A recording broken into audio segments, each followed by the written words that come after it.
Kali ini, kita bakal bedah salah satu cerita paling ikonik dari Baba Tulungagung, sebuah legenda yang gak cuma membentuk lanskap Jawa Timur, tapi juga jadi asal-usul nama sebuah gunung.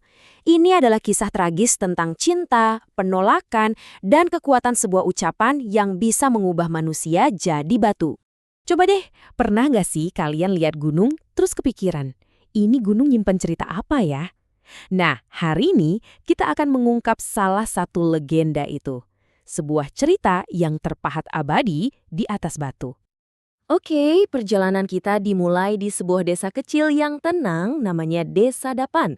Di tengah gejolak perang zaman dulu, desa ini jadi tempat yang aman buat berlindung. Nah, di desa inilah kita ketemu sama tokoh utama kita, Roro Kembang Sore. Tapi dia bukan gadis desa biasa loh.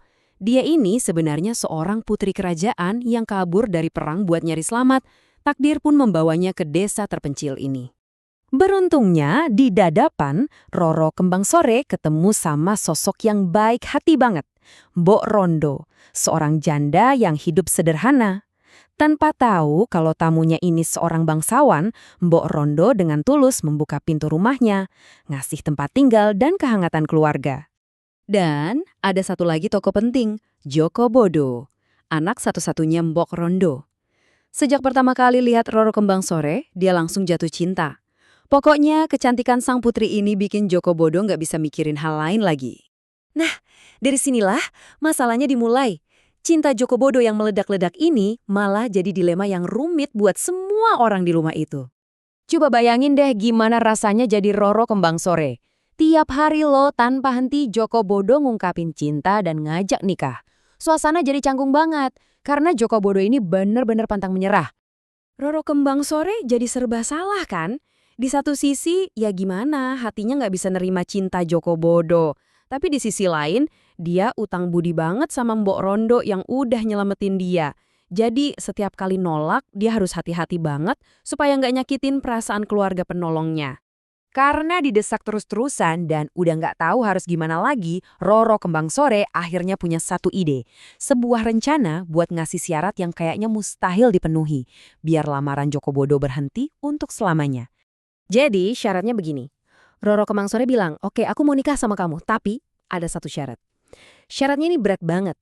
Kamu harus melakukan tapam bisu, bertapa dalam diam, tanpa ngomong sepatah kata pun di puncak gunung itu. Bagi orang biasa ini jelas mustahil. Tapi buat Joko Bodo yang udah cinta buta, tantangan apapun rasanya enteng. Dia langsung setuju.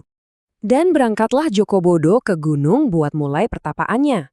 Momen ini nih yang ditunggu-tunggu Roro Kembang Sore. Pas Joko Bodo pergi, diam-diam dia juga kabur dari desa itu. Dia nggak sadar keputusannya ini bakal jadi pemicu malapetaka. Nah, disinilah cerita ini mencapai puncaknya, sebuah puncak yang tragis, yang semuanya berawal dari kepanikan dan salah paham seorang ibu. Jadi, pas Borondo pulang, rumahnya sepi, sunyi, senyap, kosong. Langsung panik dong, dia lari ke sana kemari, teriak-teriak manggil nama anaknya, manggil nama Roro Kembang Sore. Tapi, yang jawab cuma gema suaranya sendiri. Dalam keputusasaannya, dia lari ke gunung terdekat. Dan di sana, dia nemuin Joko Bodo. Duduk bersila, diem gak bergerak sama sekali, kayak patung, khusyuk banget bertapa. Ibunya manggil-manggil, teriak, bahkan badannya diguncang-guncang, tapi Joko Bodo tetap diam 1000 bahasa. Dia kan terikat sama sumpahnya. Di puncak emosinya karena frustrasi, sedih, campur aduk, tanpa sadar, keluarlah kata-kata itu dari mulut Mbok Rondo. Bocah diceluk kok menang bae koyo watu. Cuma keluhan seorang ibu yang patah hati, tapi ternyata punya kekuatan sihir yang mengerikan. Seketika, begitu ucapan itu keluar dari mulut ibunya, tubuh Joko Bodo beneran berubah jadi batu. Sumpahnya buat diam, sekarang jadi abadi, disegel oleh kutukan ibunya sendiri. Dan tragedi keluarga ini ternyata nggak hilang begitu aja. Justru terukir selamanya jadi bagian dari alam, meninggalkan warisan cerita yang kita kenal sampai sekarang. Hatinya hancur berkeping-keping. Saat itulah Mbok Rondo sadar betapa fatal kesalahannya. Anaknya kan cuma menepati janji. Justru kata-kata amarahnya sendiri yang bikin semua ini terjadi. Sebuah pelajaran yang sangat-sangat pahit tentang kekuatan sebuah ucapan. Dalam kesedihannya yang mendalam, untuk nginget anaknya yang seolah tuli sama panggilannya, Mbok Rondo menamai puncak gunung itu Gunung Budek, yang artinya Gunung Tuli. Dan nama itu ya melekat sampai hari ini. Jadi pengingat abadi dari kisah ini. Kisah ini jadi pengingat buat kita ya. Mungkin aja setiap gunung, setiap sungai, setiap tempat di sekitar kita itu punya ceritanya sendiri.